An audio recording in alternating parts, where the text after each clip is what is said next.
Hi friends, 2 spoon எண்ணெய் விட்டுட்டு அதில் பட்டை, ஸ்டார் அனீஸ், ஏலக்காய், கிராம்பு இது எல்லாத்தையும் போட்டு கொஞ்சம் வறுத்துக்கலாம்.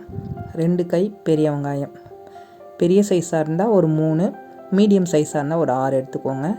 வெங்காயம் வதங்க 1 ஸ்பூன் உப்பு போட்டு வதக்கிக்கிட்டு 2 கீறின பச்சை மிளகா, ஒரு 6 பல் பூண்டு, ஒரு சின்ன துண்டு இஞ்சி இதையும் சேர்த்து வதக்கிக்கலாம். பெரிய தக்காளியாக இருந்தால் ஒரு 4 தக்காளி, சின்னதாக இருந்தால் ஒரு 6 போட்டுக்கோங்க.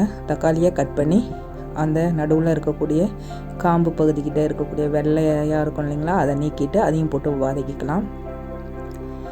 இப்போ நம்ம பன்னீர் எடுத்து வச்சுருக்கோம் இல்லைங்களா, அதை பீஸ் போட்டு எடுத்துக்கலாம்.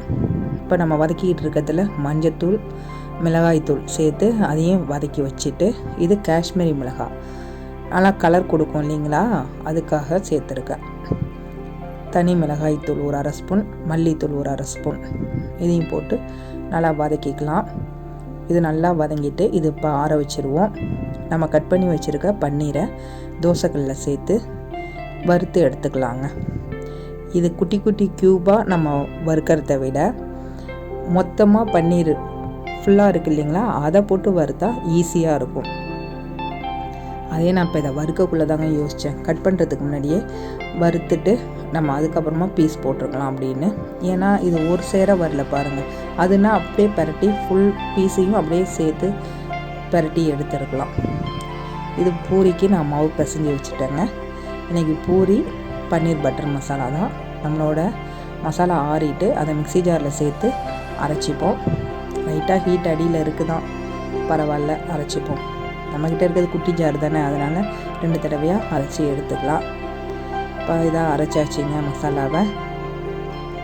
இதை இப்போ நம்ம தாளிச்சிடும். பட்டர் ஒரு சின்ன க்யூப் அளவு நான் எடுத்துருக்கேன்.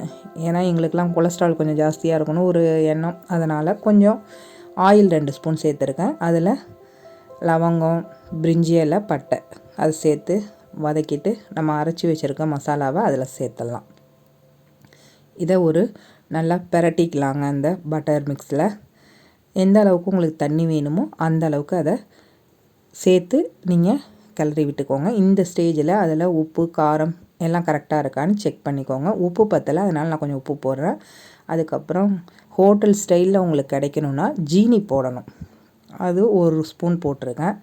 இப்போ நல்லா கொதிச்சதுக்கப்புறமா நம்ம வறுத்து வச்சுருக்க பன்னீரை அதோட சேர்த்துருவோங்க. இதை கிண்டி விட்டு ஒரு 5 நிமிஷம் கொதிச்சதுக்கப்புறம் இறக்கிட வேண்டியது தான். இவ்வளோ தாங்க, சிம்பிள். ஆனால் இந்த பன்னீர் பட்டர் மசாலா கடையில் சாப்பிட்டா எவ்வளோ ஆகும். இப்போ நான் இதில் ஒரு சின்ன கப்பில் ஃப்ரெஷ் க்ரீம் கலக்கிறேங்க. செம்ம டேஸ்ட்டில் இருக்கும். பூரிலாம் தேய்ச்சி வச்சுட்டேன். இதை நம்ம இப்போ பொரித்து எடுத்துப்போம். 2 பிளேட்டில் தேய்ச்சி எடுத்துருக்கேன். ஏன்னா கட்டையில் தான் நான் தேய்ப்பேன், அதனால் எண்ணெய் காஞ்சிடுச்சு. இதில் பூரியை போட்டு எடுத்துருவோம். பூரியை போட்டு இந்த மாதிரி கரண்டியால் கொஞ்சம் லைட்டாக அப்படி அழுத்தி அழுத்தி விட்டிங்கன்னா அது நல்லா புசு புசுன்னு உப்பி வந்துடும். எப்படி புசு புசுன்னு வந்திருக்கு பாருங்களேன். எனக்கு ரொம்ப பிடிக்கும் பூரியும் உருளைக்கிழங்கு மசாலாவும் தான் எனக்கு பிடிக்கும். ஆனால் பிள்ளைங்களுக்கு சென்னா மசாலா, பன்னீர் பட்டர் மசாலா தான் பிடிக்குதா, அதனால் இப்போ அதை தான் செய்கிறது. உருளைக்கிழங்கு மசாலா செய்கிறதில்ல. பூரி நல்லா சுட்டு வச்சுட்டேங்க. நம்மளோட பன்னீர் பட்டர் மசாலா எவ்வளோ சூப்பராக இருக்குது பாருங்களேன். ஆமாம், பார்க்குறவங்களுக்கு சாப்பிடணும் போல் இருக்கா? ஆமாம், எனக்கும் இருந்துச்சு, செம்மையாக இருந்துச்சுங்க. நல்லா சாப்பிட்டோம். பூரி எடுத்து வச்சிட்டேன். 2 கரண்டி பன்னீர் பட்டர் மசாலாவை ஊற்றிடுவோம். அப்படியே பிச்சு பன்னீர் பட்டர் மசாலாவை தொட்டுட்டு அப்படியே சாப்பிட்டோம்னு வைங்களேன், அடா அடா அடா அப்படி இருக்குங்க. இங்கே பாருங்கள், அடி நவுத்துங்க, செம்ம டேஸ்ட்டில் இருக்குங்க. செம்ம டேஸ்ட்டாக இருந்துச்சு, அடிச்சுக்க ஆளே கிடையாது. இந்த வீடியோ உங்களுக்கு பிடிச்சா லைக் பண்ணி சப்ஸ்கிரைப் பண்ணுங்கள்.